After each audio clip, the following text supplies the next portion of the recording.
This is Rusty, the red-tailed hawk. He gets his name from his red tail.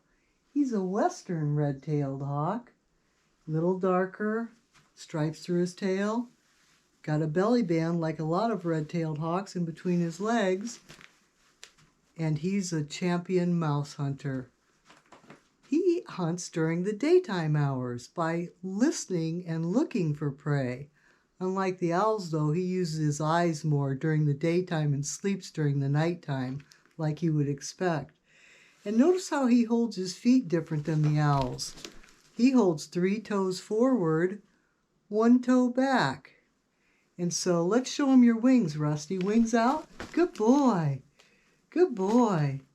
Rusty's a teaching bird because he's blind in one eye. He fell from his nest as a baby and plummeted 100 feet to the ground and broke both of his wings. The vet told us we should put him to sleep, that he would never fly again. I said, well, let's take him home and try out those wings and see if they have time to heal. Well, you can see Rusty's wings healed up beautifully, but he's blind in one eye. And he's a male hawk. He's a dad hawk. So his job at the nest is to feed the whole family. And let's review how many mice that is required to feed his whole family. He needs 10 mice a day. His wife needs 15 mice a day. And each spring he has 3 baby hawks. And each baby hawk needs 20 mice a day. And so Rusty here could not find that many mice with only half of his vision. So he's a teaching bird because he's blind in one eye.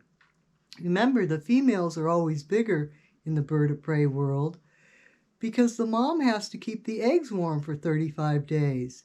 She has to protect the nest against predators, and she's dependent on the smaller male to hunt for the whole family. That's why there's size difference in the male and the female in birds of prey. Like all birds of prey, he's got talons on the end of his toes for grabbing his prey.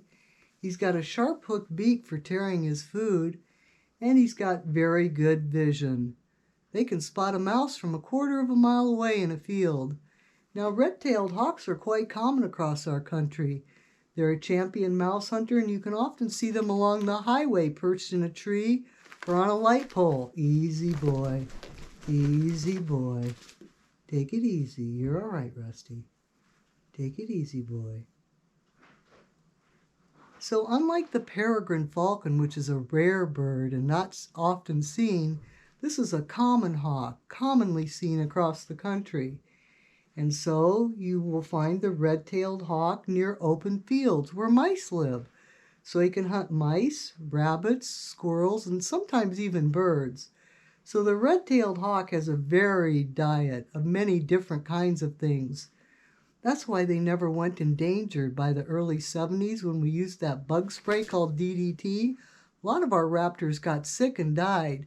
But the red-tailed hawk eats so many different things he didn't get the nasty pesticide in the food chain like some of the other birds did, like the peregrine falcon. So Rusty here has a wingspan of about a yardstick wide, and he's a big hawk. He's not a little hawk, he's a big hawk, and he weighs about 3 pounds. And he's a champion teaching bird, traveling to schools, teaching children the importance of red-tailed hawks in our world. Now, the red-tailed hawk does build a huge stick nest every year, high in a tree, and they add nesting materials like twigs and sticks to it until it creates a tunnel in the tree, a funnel, for those youngsters are going to grow up, and at 6 weeks of age, they're going to be full grown. Like all baby raptors, they grow quite quick. Rusty, take it easy, boy. It's been a while since you've done a program, hasn't it? Yeah, it's been a while, hasn't it? So red-tailed hawks build huge stick nests. They mate for life, and they return to the same nest site year after year. So they're monogamous, and they stay with the same mate all year long. And it takes a very dedicated set of parents to raise those baby hawks until they're flighted at 10 weeks of age. Full grown at 6 weeks, but they don't leave the nest until 10 weeks of age. So the male has to do a lot of hunting to feed the growing hawks. Unfortunately, this is one of the hawks that's commonly shot because they're a soaring bird. They find a thermal of air that's rising. that gives them lift in the sky, and they soar without flapping their wings. And so they're perfect targets for idiots called poachers that break the law and shoot hawks. Don't ever shoot a hawk when you grow up and get your first gun, kids. It's against the law, and they're protected, and they're your friends because they're champion mouse hunters. So a problem for these birds is that they're shot illegally by humans. And that's why we're here today to teach you that that's never the right thing to do. You have to have red-tailed hawks in your world, or you'd have a whole lot of mice otherwise. Right, Rusty? Well, that's all for the red-tailed hawk for now, kids.